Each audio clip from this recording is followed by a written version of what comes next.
세상에 자기 입장 없는 사람은 없습니다. 아이들도 비록 미숙하긴 하지만 다 자기 생각이 있고 자기 입장이 있지요. 입장을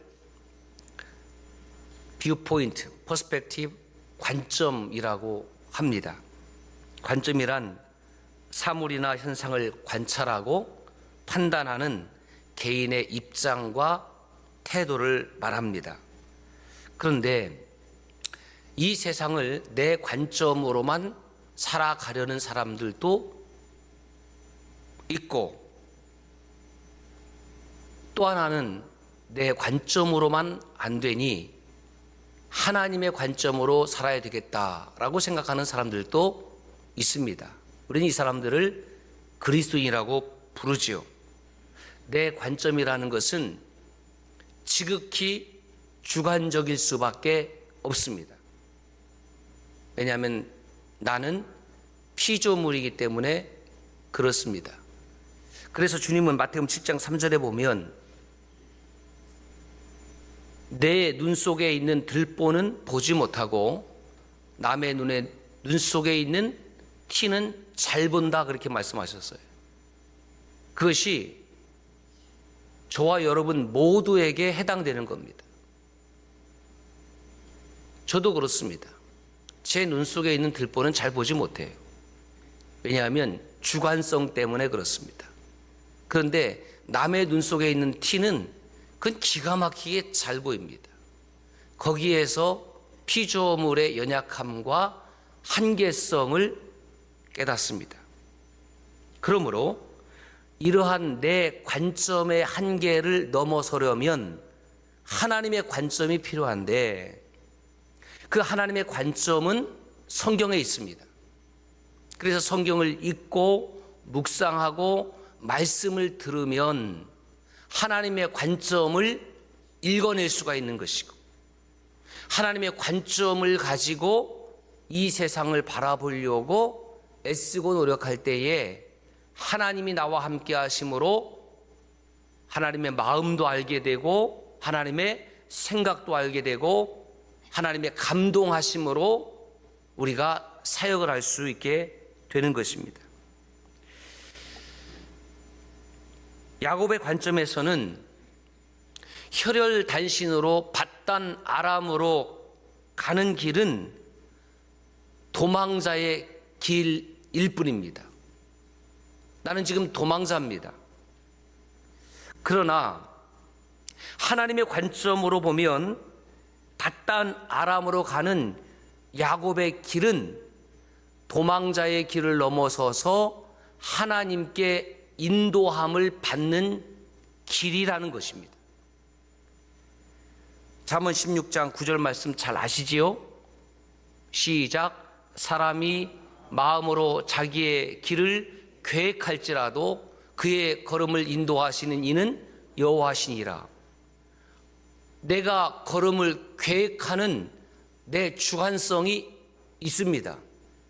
하나님께서 우리를 그렇게 지각 있고 판단할 줄 아는 이성적인 존재로 창조해 내셨습니다. 그렇게 내 인생의 걸음을 계획을 하는 거죠.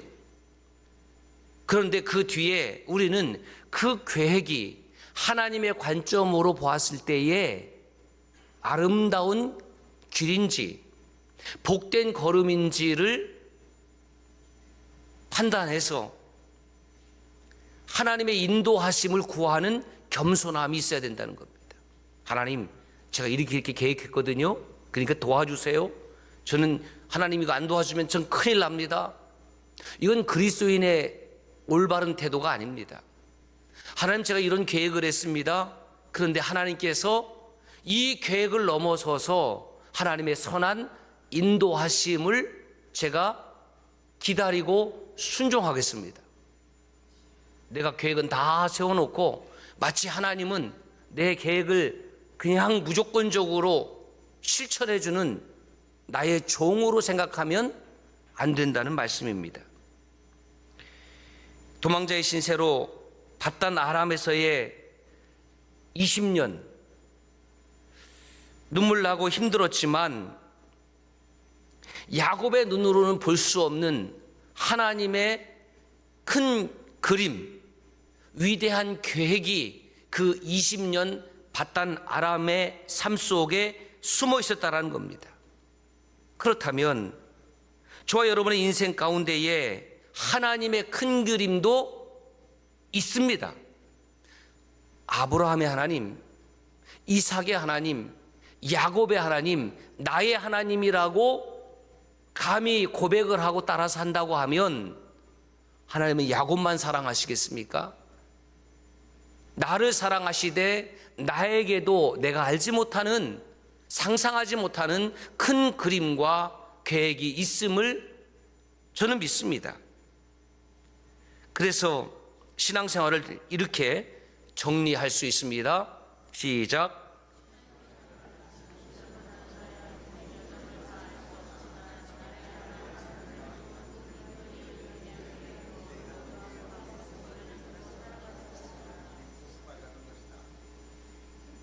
야곱을 향한 하나님의 꿈, 큰 그림이 무엇이었나? 첫째는 야곱이 결혼하여 하나님의 언약대로 그 후손이 번성하는 것이었습니다. 쌍둥이 형에서는 나이 40에 결혼해서 자녀를 낳습니다. 36년이 지난 76세가 되도록 야곱은 결혼하지 못하고 있습니다. 난 틀렸다. 아버지 어머니가 원하는 샘족의 여인이 주변에 없으니 내가 결혼해서 가정을 이루고 또 자녀가 번성하기는 틀렸다. 여러분 36년의 세월이 흘렀습니다. 저는 틀림없이 그렇게 생각했을 것 같아요. 그런데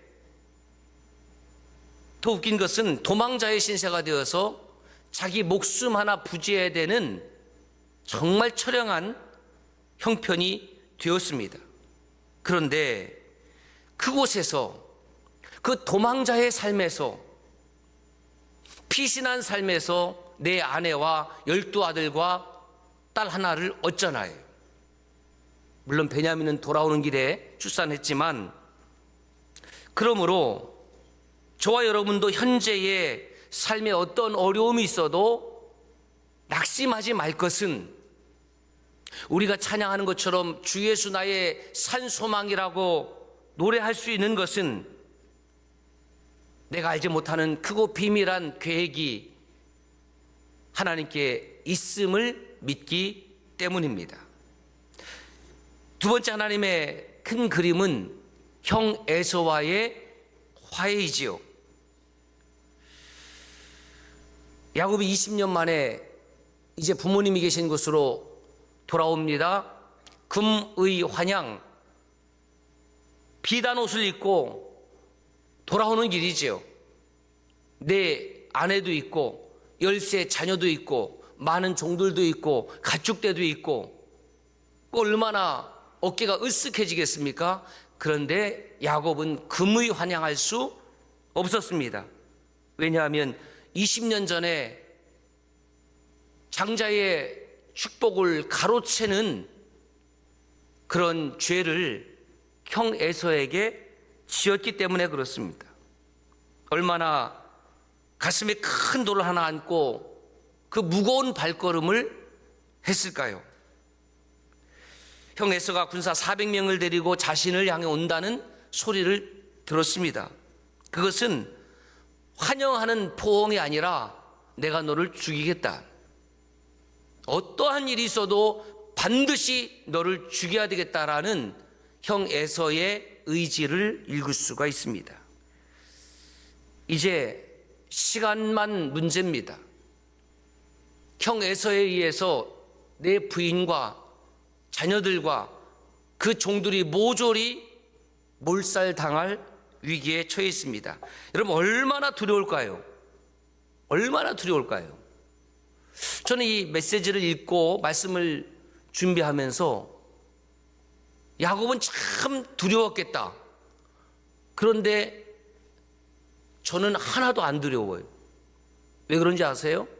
하나님의 말씀을 우리가 익히 알고 있는 것처럼 저와 여러분의 인생길은 이미 이겨놓고 싸우는 인생임을 믿으시기를 바랍니다.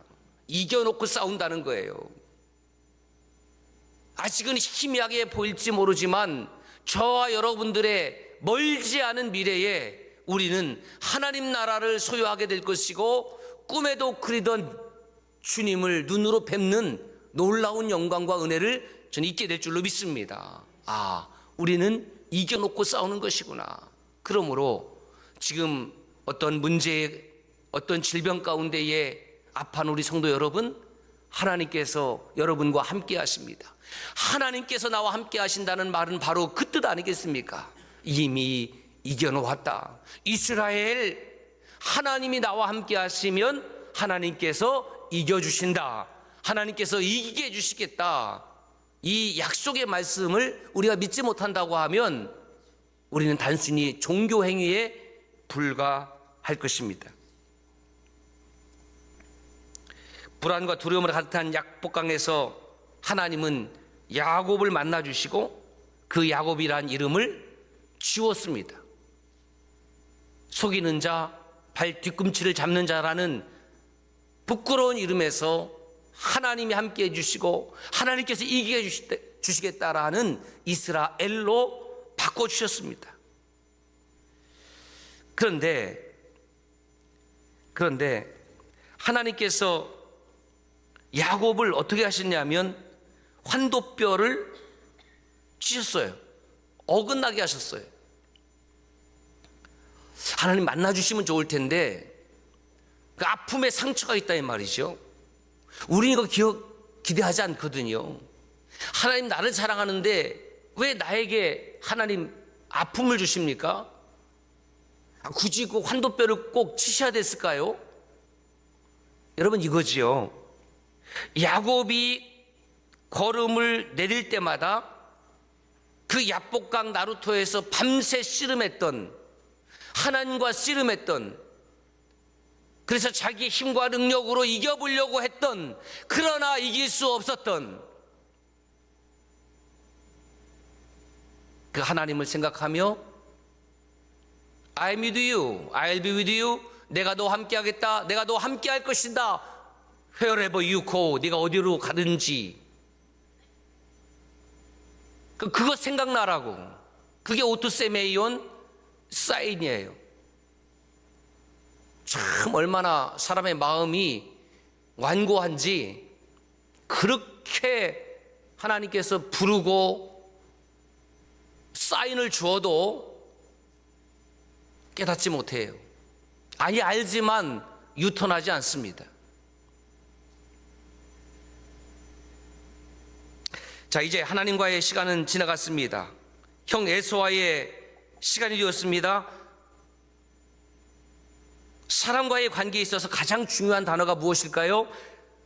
8월 25일 주일에 저는 신비한 관계로 유턴이라는 메시지를 드렸습니다. 그때에 똑같은 질문을 드렸습니다. 사람에게 있어서 가장 중요한 단어는 relationship, 관계입니다. 우리 삶에는 사랑, 소망, 믿음, 충성, 평안이 등등의 많은 아름다운 단어들이 있습니다. 이것도 다 사람과의 관계에서 비롯되는 열매입니다. 미움, 시기, 질투, 원망, 비난, 불평, 불신, 배신, 이것들도 다 사람과의 관계에서 파생되어지는 단어입니다. 여러분 한 해 동안에 여러분의 관계는 어떠했습니까? 하나님과의 관계는 아름다웠습니까? 여러분 가족들과의 관계는 어떠했습니까? 믿음의 형제 자매들과의 관계는 사랑의 관계였습니까? 목회자의 관계는 신뢰와 친밀감을 갖는 관계였습니까? 어머니 리브가의 한테에서 난 쌍둥이 에서와 야곱은 장자의 명분과 축복권을 두고 브로큰 릴레이션십, 깨어진 관계가 되고 말았습니다. 동생 야곱이 형을 배신했고 아버지를 속였어요. 분명한 것은 에서는 피해자입니다. 야곱은 가해자예요. 지금 야곱이 두려워하는 것은 깨어진 형과의 관계입니다. 그 관계를 회복시키는 키는 야곱이 가지고 있는 것이 아니라 피해자인 형 에서가 가지고 있는 거예요. 그래서 야곱은 형 에서를 만나면 무조건 제가 잘못했습니다. 무조건 제가 형을 속였습니다. 기만했습니다. 형님 죄송합니다. 그렇게 해야 됨을 알고 있었습니다. 문제는 형 에서가 과연 나를 용서할 것인가 용서하지 않을 것인가. 용서하면 살지만 용서하지 못하면 자신뿐만이 아니라 내 아내도 13명의 자녀도 그 종들도 다 떼죽음을 피할 수가 없습니다. 용서라는 단어는 가해자와 피해자를 전제로 해서 생긴 단어입니다. 여러분, 용서는 가해자와 피해자 중 누가 해야 돼요? 피해자가 해야 되는 거예요. 용서는 피해를 받은 사람이 해야 되는 겁니다. 그런데 세상이 악하면 가해자가 피해자를 향하여 용서하라고 윽박지릅니다. 용서하지 않으면 그냥 두지 않겠다라고 오히려 또 협박하는 세상이 되었습니다. 용서의 정의를 찾아보니까 이렇게 되어 있습니다. 용서는 가해자가 피해자를 향해 잘못을 시인하고 잘못에 대하여 책임을 질 때에 피해자가 가해자를 향해 꾸짖거나 벌하지 않고 덮어주는 행위. 여러분 1절과 2절을 보세요. 동생 야곱이 눈을 들었습니다. 몇 명이 온다고요? 400명이 오는 겁니다. 어떻게 정확히 이렇게 기록하고 있는지 몰라요. 400여 명이 와요. 그런데 야곱의 대처 방법을 보세요. 야곱은 그 아내와 자녀들을 세 대로 나눕니다. 맨 선두는 여종과 여종으로 부인된 그 부인들과 거기에서 난 자식들을 제 1대로 보내고, 그 다음에 간격을 두어서 레아와 그의 자녀들을 보내고, 마지막으로 가장 사랑하는 이쁜 라헬과 요셉과 베냐민을 두겠죠. 그렇게 두었습니다. 이 야곱의 행위를 보고 여러분 어떤 생각이 드세요? 아니, 지난밤에 하나님을 대면하여 보았고, 야곱이란 이름이 이스라엘이란 이름으로 바뀌었잖아요. 하나님을 경험했잖아요. 하나님을 만났잖아요. 하나님이 이기게 해주신다고 약속을 받았지 않습니까? 이미 너와 함께 하겠다고 분명히 약속을 받았고 그렇게 체험을 했는데, 지금 야곱의 이 행위를 보십시오. 여전히 자기의 머리를 쓰고 있습니다. 그리고 맨 뒤에 자기가 서서 형 에서에게 나갑니다. 몸을 굽혀 7번 땅에 엎드리고 형에게 절하며 나가죠. 이것은 종의 모습입니다. 형을 향한 절대 복종. 내 생명은 내 것이 아니라 형님의 손에 있습니다. 내가 잘못했습니다. 내가 죄인입니다. 용서를 구합니다. 등등의 의미를 담고 있는 행위입니다. 그때에 그렇게 400명의 군사를 이끌고 왔던 에서의 행동이 180도 변합니다. 놀라운 일이 일어나죠. 에서가 달려와서, 야곱은 그렇게 7번 몸을 굽히면서 철하면서 형 에서를 향해 가고 있는데, 형 에서는 달려와서 동생 야곱을 안고 목을 어긋 맞추고 입을 맞추고 그리고 통곡을 합니다. 눈물의 통곡을 하죠. 그것은 눈물의 포옹이었고 용서의 포옹이었습니다.